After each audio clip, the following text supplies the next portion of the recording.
Welcome to the new episode of CyberPod EU. I'm Gergely Lescu, your host. This is CyberPod EU, the European cybersecurity podcast powered by Sockwise.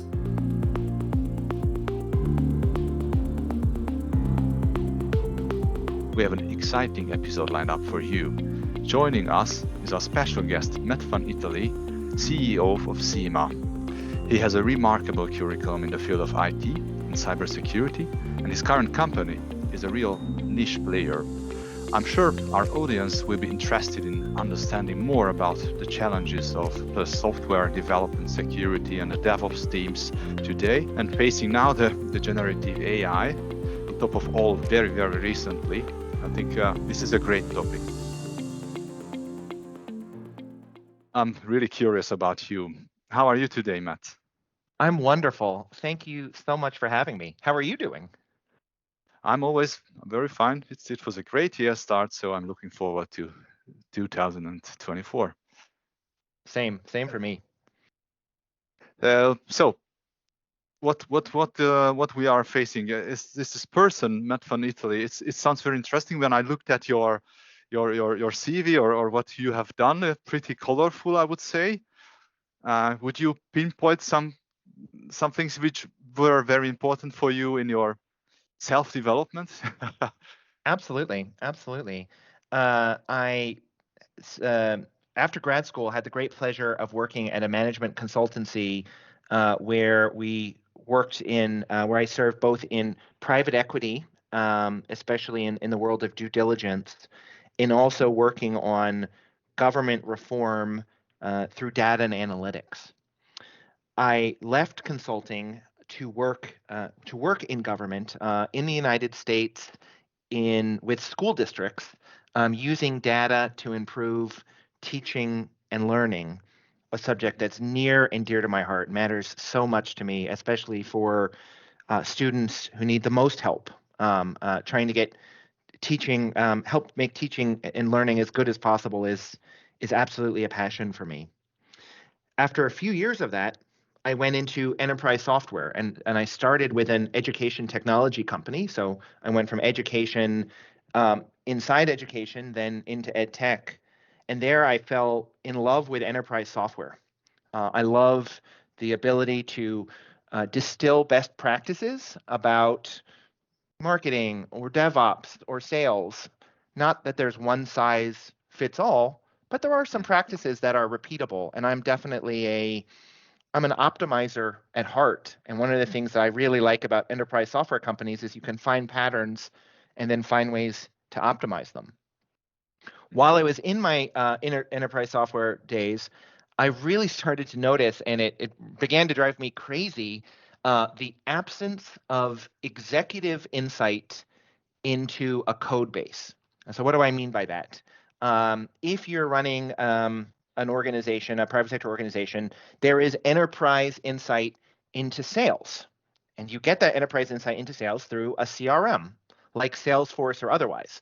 Salesforce provides a tool for salespeople to carry out their work, but it also rolls up the results in a clear, summary way and enables the chief revenue officer to share those results with the rest of the C-suite and also board of directors and otherwise. You can see where this story is going. There was not a enterprise level tool for chief technology officers. Of course, there are amazing developer tools in cyber and in other domains, but to have a single place that rolled it all up did not exist when we started the business. So I founded Sema in 2017, and so honored to serve the kinds of clients we do, helping them understand code at the highest level. We've incredibly honored to have analyzed $1 trillion worth of code bases and learned some things about cyber in particular and other kinds of risk. And then last year, also had the great fortune, incredibly honored to have these kinds of partnerships, that our clients asked us to build our newest product, which helps manage generative AI used by developers, which is such an interesting and such an important question, because if 2021 to 2023 was about experimenting with generative AI used by coders, 2024 is about adoption and acceleration and compliance management. And it's just an incredibly interesting time to be thinking and having the chance to work on this. Oh, that's a nice journey. I was thinking about your personality. So the man behind all these, I think you must be a generalist. That's the term I use. The people who understands the whole business perspective, the set of business perspectives, and also the technical background. I think it's a rare thing. So it's nice to hear that. I think I'm also that kind of, although I do not anymore into the technology as before. And it leads me to ask you about a little bit more about generative AI from upwards. So top down, if you look at these, we know pretty much from user interface why and for what goals we are using these tools or want to use these tools.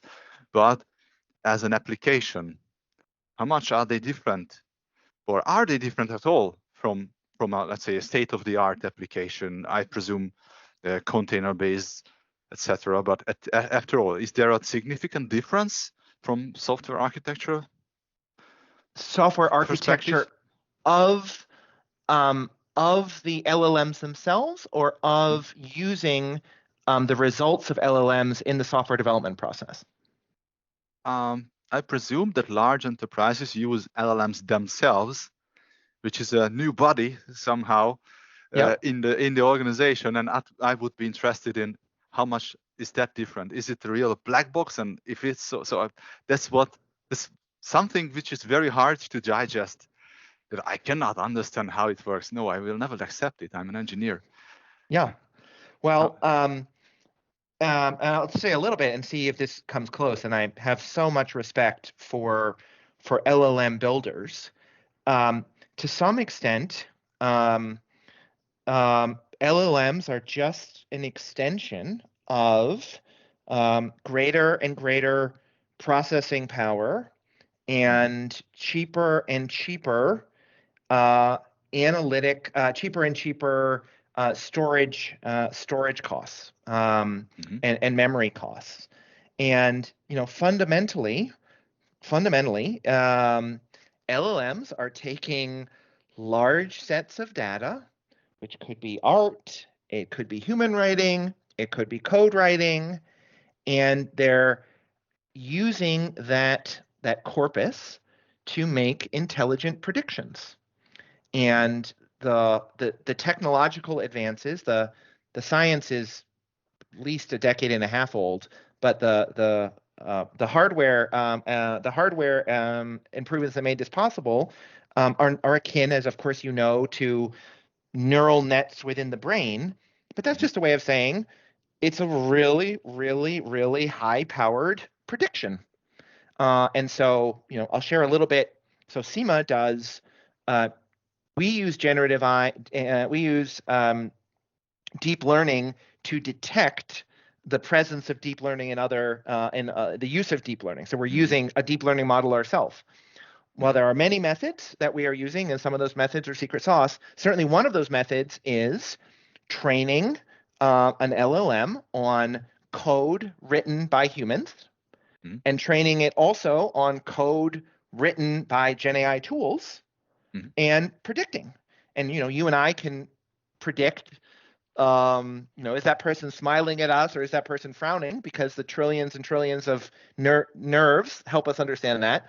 This is akin. It's just, it's incredibly impressive. I don't want to diminish it, obviously. But at the end, it is a lot of data, and it's now possible to process that data and make predictions. In our case, is something GenAI or not? In their case, what should the next line of code or the next token be in code, in art, in human writing? So when did you start to look at this? I mean, your company look at the LLMs closer. Yeah. I guess you realized it's a big opportunity from business perspectives, and when it is actually Yeah, happen? in the second half of 2023, a few of our core clients came to us and requested that we start work on this, and honored that they thought of us to tackle it. Great. Yeah, I think we need to. I'm 45 at the very moment. I need to get used to this speed, this velocity which we experience these days. But formerly we said, okay, 2 years ago, 5 years ago, but 5 years ago it was a different different industry. Oh, great. Exactly. And I really recommend for folks who want to understand GenAI, even if GenAI and how it can impact software, even if you're not a coder, I really recommend spending some meaningful time with GenAI tools for human writing. One that I particularly like, I promise I don't get a commission. One that I particularly like is Perplexity AI, and I like it for writing because it's a really good research tool. And so if I am thinking of a topic, it can make suggestions, but it produces all the source material. And that's, of course, super important to avoid hallucinations and to make sure that your writing is accurate. But the degree to which did you see by chance Inception, the Christopher Nolan film from a few years ago? Sure, of course, of course. I think about generative AI, I think about those world creators where they just think and this world opens up in front of them. And I think of that every time I use it as a prompt of what it can unfold just based on your ideas. And for folks who aren't coding professionally or personally, just trying that for essays or for art and seeing what it can do is, I think, is the right mental model. And I couldn't agree more. It helps you understand just how fast the world is changing because you can very quickly use generative AI to create new works or move very quickly in modifying them. Very interesting. You mentioned earlier when we prepared for this discussion that the code quality is very different. You have experience on that. Could you share with us in a little bit longer version? What do you think, and what did you find out? Absolutely. So we, like I said, our first product brings a comprehensive, so a view across different areas of the code to an executive audience. We analyze and collect 6 different areas of what we consider code base health, and we say code base instead of code because we also care about the coders who are as important, if not more important, than the code itself. And we say health to include many different functional areas. Another way to think about code-based health is non-functional requirements. So does the product do what it's supposed to? That's functional. Code-based health is non-functional requirements. Within code-based health, and you said I was a generalist. I appreciate that. I definitely am a taxonomist, and so I love making sure I have right categories because it helps me keep track of knowledge. So within code-based health, we would say there is product delivery risk and there is compliance risk. Product delivery risk is the factors that might impact the ability to deliver code on time and what you were expecting. Compliance risk is things that lawyers or regulators might care about. Within product risk, code quality, so the degree of technical debt, the absence of testing, whether or not the code needs to be refactored. Those are all part of quality, which is part of product delivery risk, which is a part of code-based health. Does that make sense? Okay. Absolutely. And then on the compliance side, it includes code security, so code that the developers either wrote themselves, and one would manage that code security through a SAST or DAS scan. It includes the code that developers are referencing, and so those are CVE warnings from third parties. It also includes the open source legal risk. Using open source code is absolutely a best practice for modern software development, but some code comes with licenses that are very restrictive, that are not obvious upon first use unless someone is looking for them and using a tool to keep track of them. So we keep track of the open source risk, and then also within compliance is cyber protection, managing domains and subdomains. So that's what we do, and we've analyzed 800 companies. Code bases worth over $1 trillion US dollars, and did some data science on it, on behalf of our clients. One of the first, maybe I'll share a couple findings and then see what grabs you. One of the first findings that was really important to us is how much more security risk there is in code that humans write compared to code that a team writes compared to open source code. So the ratio of CVEs of risk from security risk from third-party code is 1/15 the risk by volume of code that developers write. And we think the most obvious explanation for this is any given team, but it might have, a given team might have 2 to 10, maybe 20 people using it.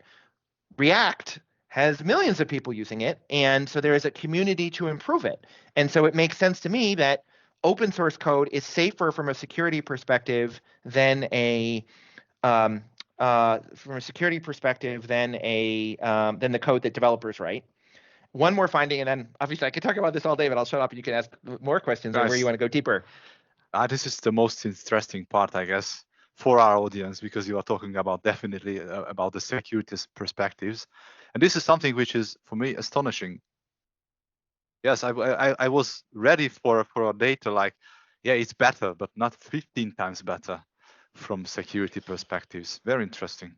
Yeah, and maybe another point that we have definitely learned along the way is that every code base has at least some security risk in terms of code they've written themselves. So more than 0 SAST or DAST warnings at high priority, and almost every code base has at least some high risk CVEs.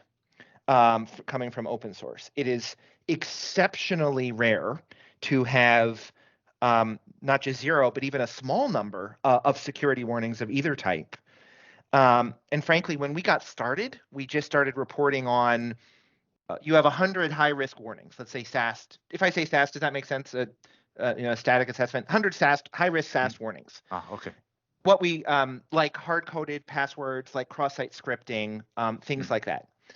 What we evolved to once we had a big enough data set was, instead of just presenting the absolute number, you have 100 security warnings, was to give a relative assessment. Obviously, that means putting in context, of course. And the context we've provided is comparing it to companies of similar size and stage. Do they have? We have 8 groups of 8 segments based on how old is the company, number of developers, number of lines of code. And to give an example, if the company was a year old and 5 developers and had 100 high-risk security warnings, they would be in the lowest quartile, meaning the most risky, to have 100 high-risk security warnings. An enterprise-level organization with 250 to 999, enterprise is one of our segments, having 100 high-risk security warnings is top of class. It's top 25%. It might be top 10%. And that's just the nature of organizations having to make trade-offs about code base health. And as much as we care about it, and as much as we absolutely recommend an intentional and appropriate a compliance program, there still needs to be trade-offs. And so it's not to us a question of having no security risk. It's a question of continuously monitoring and investing in security reduction, in security risk reduction in the areas that matter the most. Very interesting. And do you have the same observations regarding generative AI created code base? Yeah, so on generative AI, there's maybe a few highlights from our work so far. One of them is that generative AI appears to be less secure than human written code by an individual developer. And since I just shared with you that human written code by an individual developer or team is less secure than open source code by a large margin, we can safely conclude that generative AI is substantially less than open source. Of course, an implication for all of your listeners, any security tools that you are using on your code, you can't skip, and you most certainly should not skip running that assessment on generative AI code, because the risk is greater than human written code. I think the other implication, and we've seen this in a couple areas of understanding generative AI, is that developers need encouragement and support and tools to know that it is appropriate for them to modify generative AI code for reasons of security, for reasons of maintainability, even for reasons of legal risk, or maybe even particular reasons of legal risk. And that lesson, if I take in generative AI code, I should modify it, is the opposite lesson of open source. Best practice for open source is use the package exactly. If you modify it, you could create security risk, you could create tech debt, you could create legal risk. And so one of the big challenges for organizations in the months and years ahead is to make sure developers treat open source one way and treat GenAI code the other, which is absolutely positively make it yours, make it modified. Oh, no, I've never thought of that. If you didn't say, it's interesting. Absolutely. Do you have a view over the US and Europe in terms of cybersecurity? Because I have something written up for you for myself to ask, because you have a better insights into the US, I guess, than I and many of our people, the people in our audience. There is a debate which is getting just greater and greater, and I'm not sure if this dispute took place already in the US. That as we constantly spending more and more on cybersecurity, that's why hundreds of startups in the cybersecurity are founded. We are just reaching a level above which there is no return. And now it can happen, and I think it's a valid quote or a valid point of view from companies saying that, hey, state, you are responsible for the security. If I go out on the street and I've been hit by a burglar, you've got a policeman and they help us. And why can I not be safe in the cyberspace? Maybe it's a bit far away from what we are just talking about, but I'm really curious about your opinion on that. Yeah. First and foremost, I am a enthusiast thinking about regulatory regimes, but I am definitely not an expert, neither in the United States nor in Europe or the EU. That said, I do have some three points on this. Thank you for letting me think about it in advance. First off, let's just get aligned on what the ideal state is. And in my view, the ideal state is an optimal level of cybersecurity protection in lieu of the cost. And that cost is a financial cost, and that cost is a time cost. I could absolutely guarantee for you how I could make a piece of software completely safe and an organization completely safe from cybersecurity attacks. The answer is disconnect from the internet, make your own power, and write everything yourself. And actually, I was a camp counselor, and so for better and worse, when we were getting trained in emergency medicine, this has stuck with me for decades. As a camp counselor, we should not, leading hiking trips, we should not give our campers, give middle school students, 12-year-olds, keys to a powerboat and a flamethrower and whiskey bottles and say, have a great summer. You're on your own. We should not do that.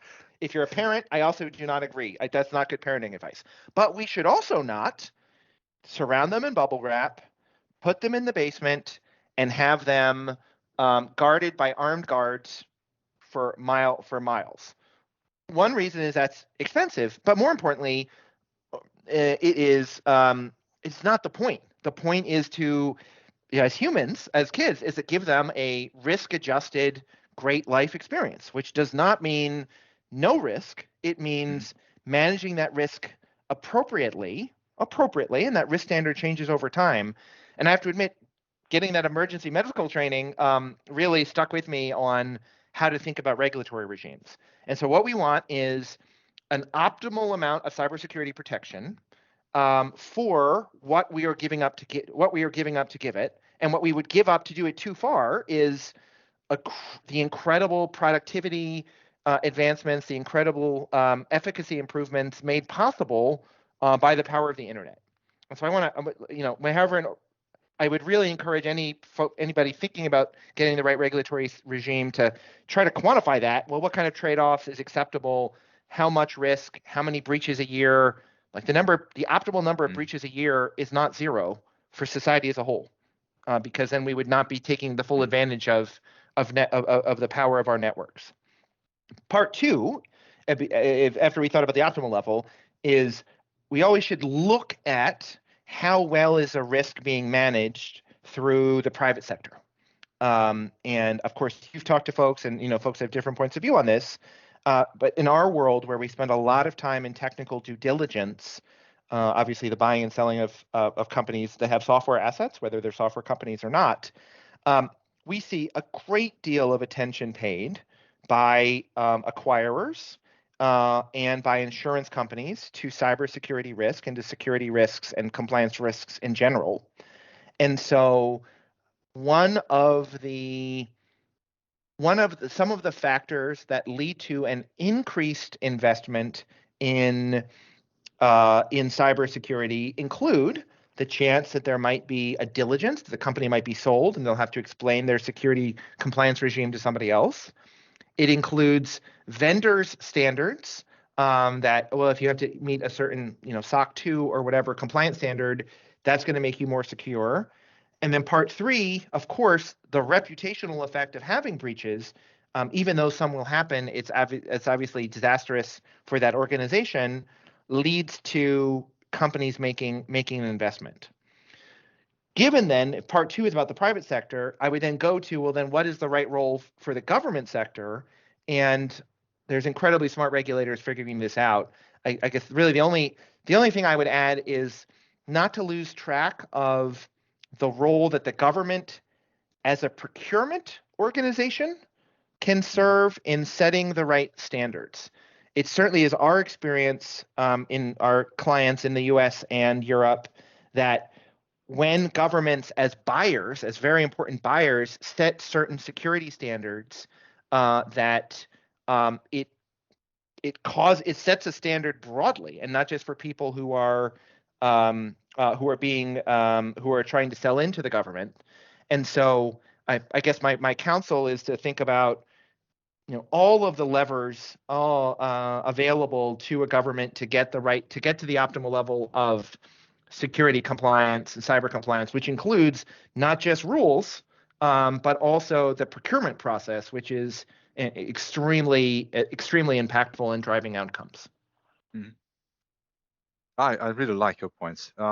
Firstly, this risk-based approach, which is, I think, based on cultural problems, or it was absolutely missing from the governmental perspective, or many of the people don't have it. In the enterprise sector, in the private sector, of course we have it, because you have to have return on your investment, but in the government it works the other way around.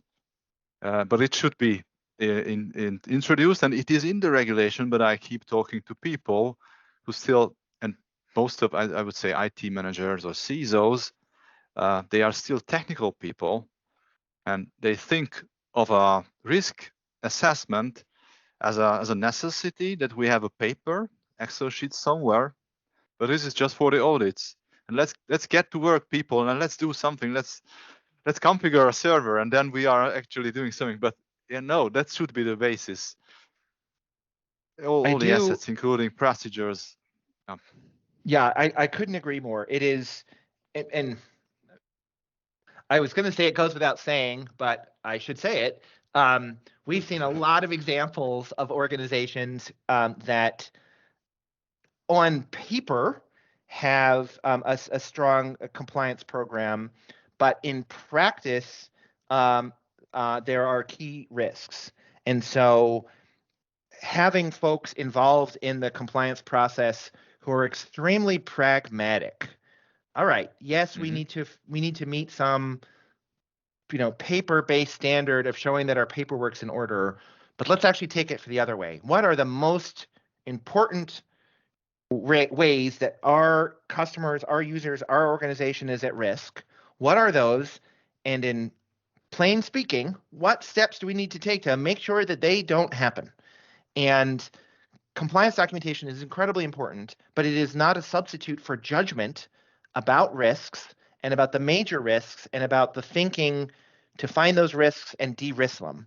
And so the best compliance programs in my experience are folks who are, have a team, include folks who are buttoned up and really attention to the details, but also big thinkers who worry at the highest level. What could actually go wrong?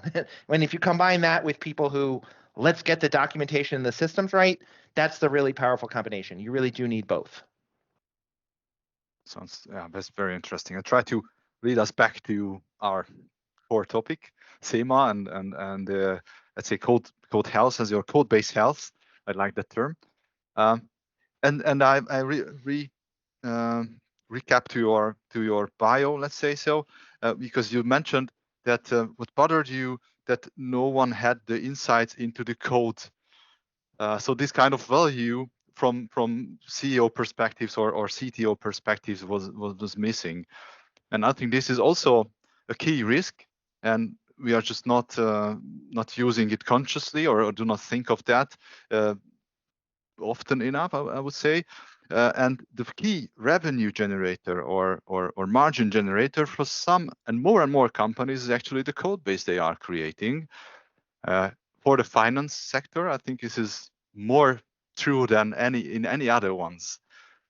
Now we are reaching our regular topic in the podcast, which is called the headline of the week. Headline of the week. So our headline of the week at this year is an article about the Ledger app, which is a startup in the finance or in the fintech world, and I think it's a beautiful example. However, it's not an LLM or not yet an LLM attack based on. I'm going to give you a wrap up about this. So the title is that Ledger app supply attack steals $600,000 from crypto wallets. It was on Bleeping Computer.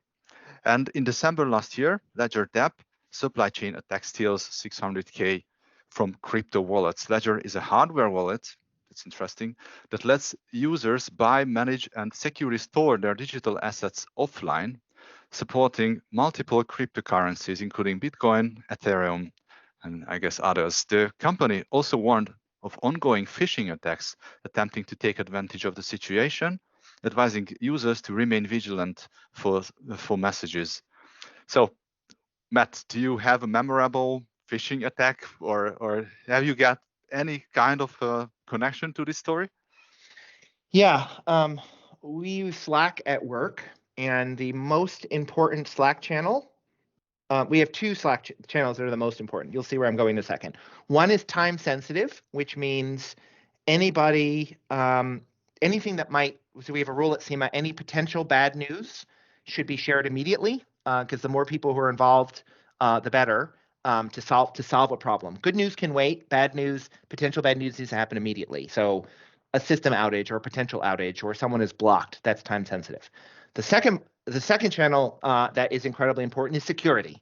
And what we do is share stories. We're a global company and share stories of people trying to hack us. And it is, as of course all your listeners know, so worrisome, and the skills at phishing are so effective, and have become more and more powerful over time. I got an email, let's say 2 months ago, from my colleague, dear friend, we've worked together 5 years now. Hey, Matt, I'm changing my bank account. Could you mind updating our payroll before the next payroll period? Said from him. I won't say his name. Directed towards me. And then you look at the email address, and the email address is not from him. And it is, and so that goes into the Slack channel, and you can't be vigilant enough. Not about theoretical risk, but real risk. And phishing attacks are at the absolute top of ways that enterprises are at work, are at risk, because it's only as good, you're only as good as your human security, and it just takes one. And so it was so memorable to see such a well-crafted attack, that if I hadn't looked at the email address carefully, and of course people aren't allowed to make changes like that over email. It has to be confirmed in multiple methods, etc. But that was a really striking example. I have a lot of empathy for the organization that was attacked. They were by no means the only one. And it just goes to, how do you build security into your DNA?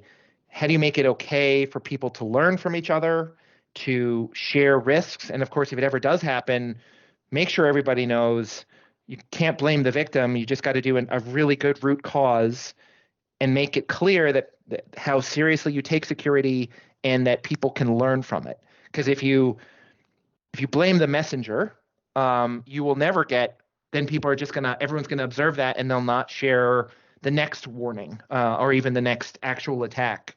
And so you really need to build in a culture of skepticism, nervousness, but also just a root cause, just like after action reviews, just like sprint reviews at the end, just having people learn from these moments. That's the most important thing. Yeah, very, very interesting point. By the way, this article is also a supply chain attack, because it was the developer company through which it was infected. Yep. And I think this is exactly one of the key topics in which you are working. Do you have another? Actually, when you try to find those stories on the internet, unfortunately, most of these will never be publicized. So, but I guess without mentioning names, you could tell some interesting memories regarding those. Sadly, there are enough public examples of phishing attacks and hacking. It is really hard to build enterprise-grade security, because there are, in a medium-sized organization, billions of opportunities every year for something bad to happen. Billions of opportunities, and all it takes is one moment. And you were talking a little bit about risk management before, and if we go back to the government's role, one of the things that's incredibly hard about government service, and I know it from working myself, is governments are set out to carry out some incredibly important goals for improving society. Mm. In a sense, they get to realize and feel good about the improvements to society, but in practice, they get yelled at when things go wrong. And so one of the many things that makes effective government governance hard in government is they get all of the blame and very little of the upside. In the private sector, it's more balanced, and you do get to capture upside as well. I think about, just like on a personal level, I guess it's a little bit off topic, but the school district I was a part of had a teacher cheating scandal where teachers were taking student tests and modifying them so that the students appeared to have better results because the teachers perceived that they would that benefits would accrue to them if the students had better test scores. That's obviously wildly unethical, and the people who did it got in a lot of trouble, and appropriately so. But there is just something very hard about government service that I just have all the respect in the world for regulators and other government leaders, because all of the bad news is going to come to them, and they're going to have to deal with it. And the rewards, while very satisfying to work in government and to be a part of a bigger thing, are can be a lot more tenuous. So I always try to, I feel that way about security. Sorry, the segue is security as well. We don't wake up every day and say, wow, there wasn't a security breach today. Thank you so much, security team. Maybe we do it once in a while, but we certainly don't do it with the passion of when there's a breach. What are we going to do? How fast are we going to do it? And so I try my best. I don't know. I'm not perfect myself on really saying thank you to the folks who make security vigilance possible. Sounds great. On the other hand, you try to protect. These are code health, for instance, or code security is for to somehow protect yourselves against these things, but they will happen. We have to accept that. That's why we have to have good procedures in place. Of course, a good SOC team. And that's what we keep saying, that detection is a must. So after all, they will get into your network and you need to be aware of.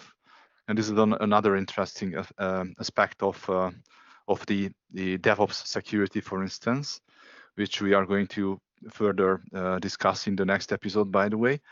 Very interesting. What are the best or most interesting challenges in this year, or projects you foresee? Can you take an example, for instance? Yeah, to this year, the rise of GenAI code compliance will go from an idea to broadly adopted. How much generative AI is there? Where is it being used? Who is using it? How does the changing legal and regulatory landscape, how does it affect what users of generative AI in their software development lifecycle? How is that going to change? Investors will be asking questions in diligence about generative AI, just like they ask questions about open source. And so that paradigm shift, which we're honored to be a part of, the compliance angle of using generative AI for coding will be radically different by the year's end. Thank you very much. I keep these memories, and let's talk about this after a year. Let's hope that the development of generative AI is going in the right direction, and our societies will profit out of it.